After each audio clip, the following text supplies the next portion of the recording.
బండి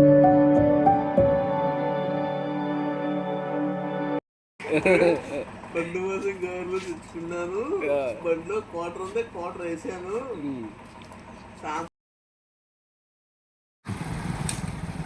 hello viewers, welcome to my channel.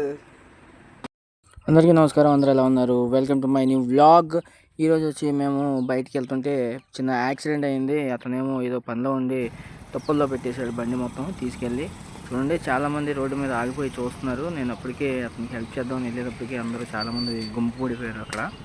అతను అడిగాము ఏమైందని. అతనే ఏదో మైకంలో ఉండి అటు వెనక్కి చూసిపోయి కొంచెం ముందుకు వెళ్ళిపోయాను అన్నాడు. దాంట్లో తుప్పల్లోకి వెళ్ళిపోయి 3 పల్టీలు కొట్టాడు. అతనే ఈరోజు లైబ్రరీ మేడం రిటైర్ అవుతుందంటే తీసుకెళ్ళి ఆ బుక్స్ అన్నీ మార్చేద్దామని చూసాము. ఇక్కడ చూస్తున్నారు, నేను ర్యాక్స్ అన్ని క్లియర్ చేశాను. క్లియర్ చేసి మేడం గారికి ఇచ్చాను. మేడం గారు అంతా లైన్లో పెట్టుకున్నారు. ఇక్కడ మనం ఏం చేయాలంటే బుక్స్ అన్ని ఇలా తీసేసి ఒక్కొక్కటి అలా భద్రపరిచి తీసుకెళ్ళి మేడం గారికి ఇవ్వాలి. ఆమె ఏంటంటే సీరియల్ వైజ్ చూసి ఒక్కొక్కటి మాకు ఇస్తారనమాట. మళ్ళీ ఆ ర్యాక్స్ క్లీన్ చేసి ఆ ర్యాక్స్లో మేము పెట్టాలి. దయచేసి ఇలాంటి పని ఎవరు ఒప్పుకోకండి, ఎందుకంటే చాలా రిస్క్తో కూడిన పని, డస్ట్తో కూడిన పని.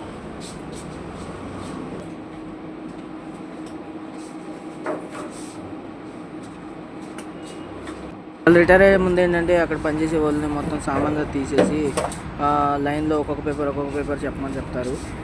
మేమంతే వాళ్ళకి హెల్ప్ చేస్తూ ఉంటాము. గాయస్, పుస్తకాలు అసలు అయ్యేలాగే లేవు. ఇంకా ర్యాక్లు ఉన్నాయి చూడండి, 3 ర్యాక్లు ఉన్నాయి. ఇంకా 3 చాలా డస్ట్గా ఉంది. అసలు చాలా ఇబ్బందిగా ఉంది. మేడం గారు ఏమో రిటైర్ అయిపోతున్నారు. రిటైర్ ఏంటంటే ఈ పుస్తకాలను తీసి బయట పెట్టమని చెప్పారు. అయితే మాకు సాధ్యమైనంత వరకు తీసాము. ర్యాకులు చాలా ఉన్నాయి, చాలా డస్ట్. ఇలాంటి పనులు మాత్రం ఎవ్వరు మాత్రం ఒప్పుకోకండి. అసలు చచ్చిపోతారు. అసలు ఇలా చేయలేక చచ్చిపోతారు. చూడండి, అసలు మొత్తం డస్ట్ ఇంకా చాలా ర్యాకులు ఉన్నాయి. దగ్గర చేయాలంటే 4-5 పడతారు. కేవలం ఒక ర్యాక్ ఎంత ఉంటే పుస్తకాలు ఇంకా మిగతా ర్యాకులను తీస్తానంటే అయిపోతుంది. లోపల చాలా ఉన్నాయి. చూస్తున్నాను మీరు, మొత్తం తీసాను. ఇంకా చాలా ఉంది. ఒక్కొక్కటి తీసి లైన్లో పెట్టాలి. లైన్లో పెట్టి వాళ్ళకి ఇవ్వాలి. ఇలా నెంబర్ వైజ్ క్రియేట్ చేసి పెట్టాలి. అన్నీ తీసి అయిపోతాను. వచ్చి 10 అవుతుంది. ఇంకా మేడం గారికి 1 గంట ఉంటాడు. గంటలో ర్యాక్స్ అని క్లీన్ చేయాలి. ఇది నేను చూసుకుంటున్నాను. చూడండి మీరు కూడా ఎంత క్లియర్గా ఉందో. ఇదంతా డస్ట్ చూడండి ఎలా ఉందో. గైస్, ఇంట్రెస్టింగ్ విషయం ఏంటంటే ఇక్కడ నేను బుక్స్ చూస్తున్నప్పుడు సినిమా స్టోరీలు లాంటివి కనపడినాయి. నేనేమనుకున్నానంటే ఏంటి ఇలా సినిమా స్టోరీలు ఉన్నాయి ఏంటి మేడం అని అడిగితే మేడం గారు చెప్పారు, ఇదివరకు రోజుల్లో పుస్తకాలని ఆధారంగా తీసుకొని చాలా వరకు సినిమాలు తీసేవాళ్ళు ఉంటారు. చూపిస్తాను, 1-2 ఉంటాయి. ఎన్టీ రామారావు గారు చిన్న హీరోయిన్ పుస్తకాలు కనపడినాయి. ఆ రోజుల్లో మరి 30s, 80s, 90s సిరీస్లో ఇలా చూసారంటే గ్రేట్. సో గాయస్, ఒక్కటి దొరికింది.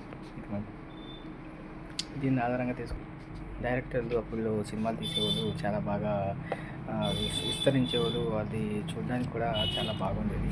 అసలు ఇలాంటి స్టోరీలు కూడా ఇంకా ఉన్నాయంటే 1955 ఎన్నికలు చరిత్ర వాస్తవాలంట.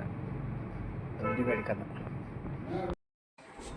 మాధురి దీక్షిత్ పుస్తకం కనబడింది, లోపల పెట్టాను.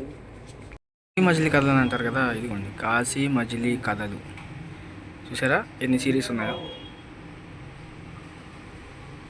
ట్రాక్ వైజ్ మొత్తం కాశీ మజిలీ కథలే ఉన్నాయండి. ఇక్కడ 200 సిరీస్ ఇక్కడ నుంచి స్టార్ట్ చేస్తాను. ఇక్కడ నుంచి 1 to 100 ఇలా చివరి వరకు 1000 దాకా పెడతాను.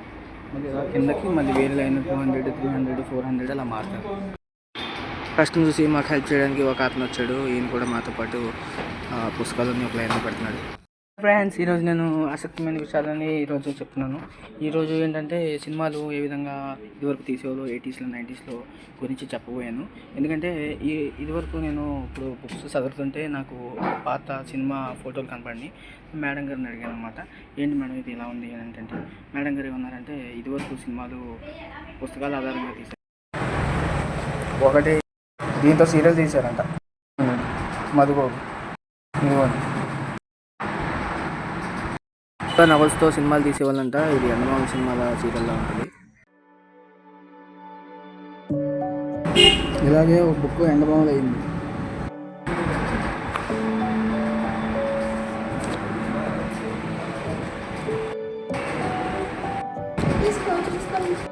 సాహిత్యాలు అంటారు కదా, సాహిత్యాలు ఇలాగ ఎన్నో కథలు ఇలా లైబ్రరీలో మునిగిపోయినాయండి. తప్పక వచ్చి మీరు అందరూ విజిట్ అవ్వండి. చూడండి, చెప్పాను కదా ఇది వరకు బుర్ర నీళ్ళే తోడతారు మంచినీళ్ళ కోసం అండి. మాకు ఊరంతా మేము ఇదే తీసుకుంటాం. ఇది ఇక్కడ నుంచి ఆ ట్యాంక్లోకి వెళ్తుంది. ఆ ట్యాంక్లో నుంచి మీకు షోయింగ్ అయిపోతుంది. సో ఈ నీళ్ళు ఎక్కడి నుంచి వస్తాయనేది చూపిస్తాను. ఇదిగోండి పైపు చూసారా, వాటర్ చెప్పినా గోదావరి పారే వాటర్ అని ఈ ఇందులో నుంచే తీసుకుని ట్రైన్ కూడా వెళ్తుంది. చూసారా, ట్రైన్ కూడా వెళ్తుంది. వాటర్